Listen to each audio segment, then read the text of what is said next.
Medical میں داخلے کے لیے اہلیتی امتحان نیٹ یو جی کو لے کر طلباء کا انتظار ختم ہوا۔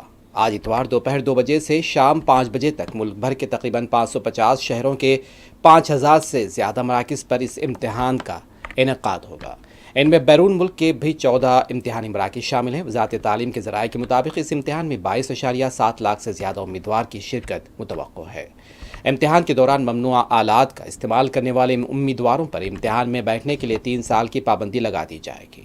اس کے علاوہ عوامی امتحان ایکٹ 2024 کے تحت فوجداری کارروائی بھی کی جائے گی۔ بدعنوانی سے پاک اور غیر جانبدارانہ امتحان کرانے کے لیے ضلع، ریاست اور مرکزی سطح پر 3 سطحی نگرانی نظام نافذ کیا گیا ہے۔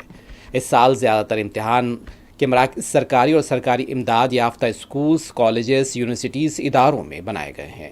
امتحان کے بلا روک ٹوک انعقاد کو یقینی بنانے کے لیے ہفتے کو سبھی نیٹ یو جی امتحانی مراکز پر موک ڈریل کی گئی۔ یہ مشق موبائل سگنل جیمر کی صلاحیت تلاشی کے لیے وافر لوگوں کی دستیابی، بائیو میٹرک تصدیق کے عمل کی تیاریوں کے پیش نظر کی گئی تھی۔